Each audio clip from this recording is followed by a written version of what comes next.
Hello everyone and welcome to today's video. Today I am focusing on the 1st Congressional District in the state of Iowa for the 2026 elections, where we have a new poll out of this district that shows the very competitive race from 2024 is looking like it's going to be very competitive again in 2026. So this 1st Congressional District, which is based in the southeastern part of the state of Iowa, includes the cities of Davenport and Iowa City. The incumbent U.S. representative is Republican Mariannette Miller Meeks. She was narrowly reelected in 2024, getting around 50% of the vote. Now, Mariannette Miller Meeks is running again in 2026, as expected, and even though she has a Republican primary challenger, she more likely than not will win that primary without too much of a problem. She also has the endorsement of Maggie's List, a United States federal PAC in Florida to raise awareness and funds for conservative women elected to public office. However, on the Democratic side of things, the Democratic nominee from 2024 and from 2022, Christina Bohannan, just a few days ago announced she is running for this race again. So this gives the Democrats a top-tier candidate to run against Miller Meeks after such a close election in 2024, when, based on electoral history, 2026 should be a more favorable national environment for the Democrats than 2024 was, where Donald Trump did very well at the top of the Republican ticket. Now, for a midterm election during President Trump's second term, the Democrats historically would be poised to have a very good night. But Bohannan's in this race. Two of the Democrats, Bob Kraus and Travis Terrell, are also in this race as well. But the main part of today's video is that Christina Bohannan has a new poll out from Public Policy Polling, which, it is worth noting, is a Democratically House Majority PAC sponsored poll. So this is put on by the Democrats for the U.S. House trying to elect Democrats to the U.S. House of Representatives. So you do have to take that with a grain of salt. But it shows Christina Bohannan with the early lead over Mariannette Miller Meeks, 43% to 39%. 18% of the vote is undecided, and a very small sample size of only 555 voters. So how much should be taken from this poll? Well, for one thing, it starts the fact that it is sponsored by the Democratic Party, or basically the Democratic National Party in charge of trying to get Democrats elected. So, of course, it's going to show the Democrat doing well. But it's also worth noting a large percent of this vote is undecided. 18% of the vote undecided, Bohannan only 43, Mariannette Miller Meeks 39.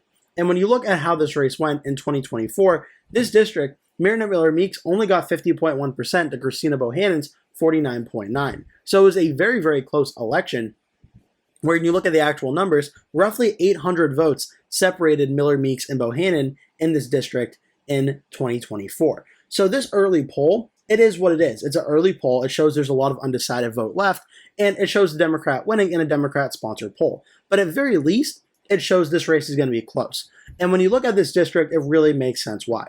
The Cook Political Voting Index for this district is Republican +4, which would put it around a lean Republican margin.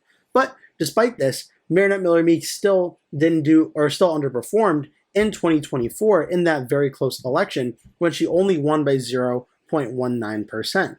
Back in 2022, and I'll look at the numbers in just one second, Miller Meeks won by 6.8% against Christina Bohannan. 2022 was supposed to be a more Republican-friendly year than it really ended up being. Republicans did win the National House vote by about 3%, so it's not a massive Republican wave, but it's kind of like a very slight Republican wave.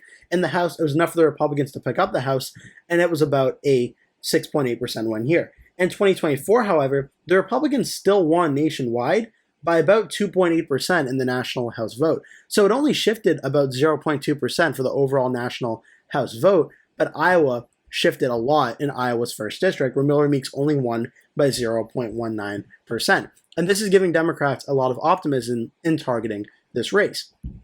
Right now, last time I checked the generic congressional ballot for 2026, the Democrats currently have a lead of 2.4% nationally. So what does that mean? Well, let's just take a look at the recent election results. As I mentioned, Republicans won by about 2.8% in 2024, the national vote.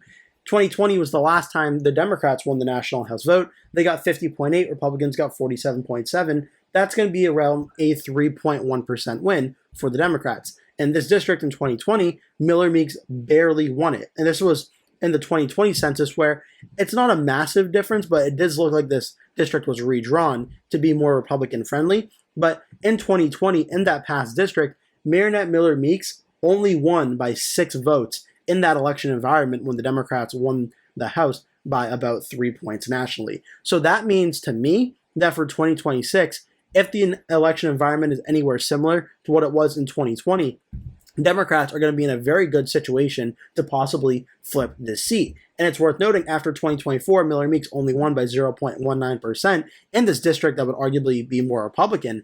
It's worth noting that for this election environment, Miller Meeks could be in real danger of losing here, especially if the generic vote right now, which is Democrat plus 2.4, if it expands by November of 2026. All of this, of course, is hypotheticals and conversations for later down the road. But what if it's Democrat plus 3, Democrat plus 4, Democrat plus 5? That puts Miller Meeks in a very tough situation where the Democrats could potentially flip this seat as well as flip the House as well.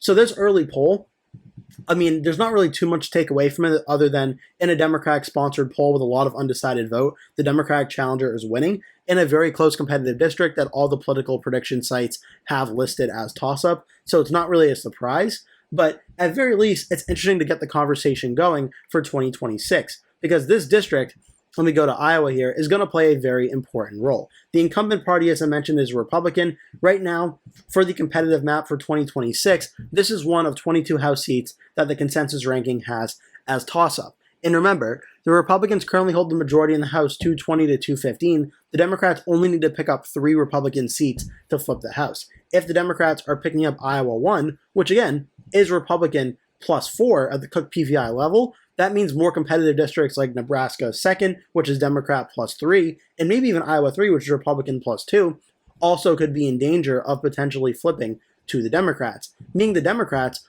just in Iowa alone, depending on the national environment, may be able to get their Republican majority down to just 1 seat if they can win those close races. So that's all a conversation for a later day, but at very least, it's very interesting that this could potentially be going this way in Iowa. Just briefly, again, to show you the map here, a lot of close counties, the largest population areas in this district, Scott County and Johnson County, both of which are Democratic wins in 2024. Scott County was a very close Democratic win. This is where the city of Davenport is. Bohannan won it by 51-49. Johnson, much more of a strong Democratic area, 71-29. For 2026, I'm particularly watching Scott County and seeing if Bohannan can get the margin of victory here up to about a 4 to 5% margin of victory, because if she does, that's probably a few more hundreds of votes in a very close district that may make the difference between a Republican or Democratic win. I hope you enjoyed this video. Make sure to like and subscribe if you did. Leave a comment below, tell me your thoughts, and hope to see you in a future video. Hello everyone, and welcome to today's video. Today I'm going over a report out of the state of Illinois that the governor of Illinois, Democrat J.B. Pritzker, to announce soon he is announcing a run for a 3rd term in 2026. The Democratic governor will announce on Thursday that he will seek a 3rd term next year, answering a question about his immediate political future, but leaving unanswered whether he will pursue a longer-term goal of running for president in 2028. Multiple sources close to Pritzker's campaign confirmed to the Chicago Tribune Tuesday the governor will make the announcement at an in-person event in Chicago and Springfield, though exact details of what it will entail have not yet been finalized. Democratic supporters Monday were invited to a campaign announcement for Pritzker, but were not told the details. He is the first incumbent governor to seek a 3rd term as chief executive since the late former Republican governor James R. Thompson, who went on to serve 4 terms. Illinois has no term limits on its constitutional offices. So this is a pretty, not surprising, but it's a pretty big deal. The state of Illinois, which is one of the larger population states in the United States, its incumbent governor, J.B. Pritzker, is now running again. He is a Democrat, and the background on Wikipedia is interesting here. It describes it as a moderately to strongly blue state. Illinois has a reputation for being both the most populous and most left-leaning state in the Midwest, but traits vastly owed to the progressives and diverse Chicago metropolitan area. Though the state has historically favored Republicans for governor, Democrats have won all but one gubernatorial race in Illinois since 2002, the exception being Bruce Rauner's narrow victory in 2014. In addition, Democrats have won Illinois by double-digit margins in every presidential race since 1992 and consistently occupied all of its statewide offices since 2019. So it's interesting here the Democrats have a pretty strong hold on Illinois, and J.B. Pritzker is expected to run. It's also interesting because when you talk about J.B. Pritzker, the conversation, almost always going to come back to 2028. But when you look at J.B. Pritzker, he's a Democratic governor that's long been speculated as a possible 2028 candidate. Pritzker, who's also one of the wealthiest elected officials in America with an estimated net worth of $3.7 billion, has largely bankrolled his own gubernatorial campaigns, as well as national abortion rights initiatives. Pritzker was considered a potential running mate for Kamala Harris in the 2024 election. Pritzker is a potential Democratic contender, according to Bloomberg News, Politico, NBC News, and Wall Street Journal. In 2023, Pritzker declined to speak directly with Representative Dean Phillips regarding his effort to try and convince him to enter the Democratic Party presidential primary to oppose Joe Biden. But it's all eyes for Pritzker, likely about 2028. But for Pritzker to be on the ticket in 2028, he first needs to make a decision about 2026, and now it seems that he has.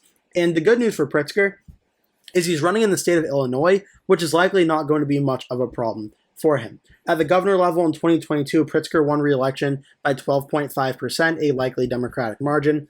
The actual vote numbers, Pritzker ended up getting about 2.25 million votes. The Republican Darren Bailey got about 1,700,500 votes. So Pritzker won by a pretty healthy margin in the state of Illinois in 2022.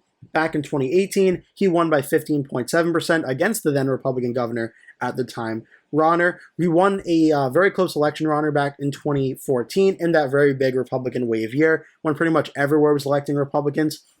We saw Republican wins in Illinois, in Maryland, in Massachusetts, in Maine, very close elections in Connecticut, in Rhode Island, Vermont at the time, New Hampshire. So it was a very big and very close elections as well in Colorado. It was a very big night for the Republicans in 2014. 2018 was a very big night for the Democrats, where a lot of those did swing back to the Democratic side. So at the governor level, Pritzker electorally is looking pretty strong. As for 2024, Harris defeated Trump in Illinois by 10.9%, which was narrower than recent past elections. So Illinois did trend a little bit towards the Republican direction. In 2020, it voted for Joe Biden by 17 points. So that trend between 2020 and 2024, Illinois shifted about 6.1% towards Donald Trump. We can look at the governor level as well. Let me just do a quick comparison of these election results here. Illinois shifted about 3.2% towards the Republicans from 2018 to 2022. So Illinois is slowly shifting a little bit to the Republican side, but it's still overwhelmingly Democrat, that it's not really too much of a concern for Pritzker for 2026. I think Pritzker is probably going to win re-election without much trouble. On the Republican side, there are 3 Republicans currently running: James Medrick, a DuPage County sheriff; Phil Perez, a member of the Poznan Park District Commission; and Joseph Severino, a capital management professional and nominee for the 10th District in 2022. 3 of the Republicans have expressed interest in running: Aaron Del Mar, Darren LaHood, and Richard Porter. Right now, let's mention that Darren LaHood, who's the most well-known of the 3, has announced he is running for currently running for re-election for the House, but that could change. But Cook, Politico, Inside Elections, and Sablo Crystal Ball all have the state listed as solid Republican. And just to show you also for the 2026 map here, it does list Illinois on the page as Democrat +6 at the Cook PVI margin, which means based on Cook PVI, Illinois would be considered about a likely Democratic state. So everything really points to Illinois not really being too competitive for 2026. If I was to start out with a prediction for Illinois, I do think Pritzker, he won't break 50% of the vote, even though it is a Democratic expected good night in the midterm elections. I do think Pritzker starts out as the favorite to win this race without much competition, probably around 13.5% to 14% at least in this governor's race. And again, if he does win, which I expect he will, all eyes will be on 2028. I hope you enjoyed this video. Make sure to like and subscribe if you did. Leave a comment below, tell me your thoughts, and I hope to see you in a future video. Hello everyone, and welcome to today's video. Today I'm going over the 2026 South Carolina governor's race, where the Attorney General of South Carolina has officially announced that he is joining the race. Attorney General Alan Wilson, who Representative Nancy Mace has made a lot of accusations and statements about him getting very aggressive statements out here, has entered this race. And this could get very interesting because the main reason for this is that Alan Wilson, now being in the primary, him and Nancy Mace have been going back and forth a lot online, making statements about each other and such, in the anticipation that Mace will be joining this governor's race as well. So Alan Wilson, the South Carolina Attorney General running for this race, is very significant because we're likely going to get a very competitive Republican primary. Just to give you an idea, a little bit of background of what I'm talking about here, South Carolina Attorney General Alan Wilson joined the governor's race just a few days ago, saying, quote, "As your governor, we'll deliver meaningful relief to hardworking people. We're going to finally eliminate the state income tax," Wilson, who has served as the state's attorney general since 2011, said in a speech on Monday. "We're going to doge South Carolina government from top to bottom," he declared. "We will root out waste, fraud, and abuse, and we will expose it." Now, this is where things get interesting.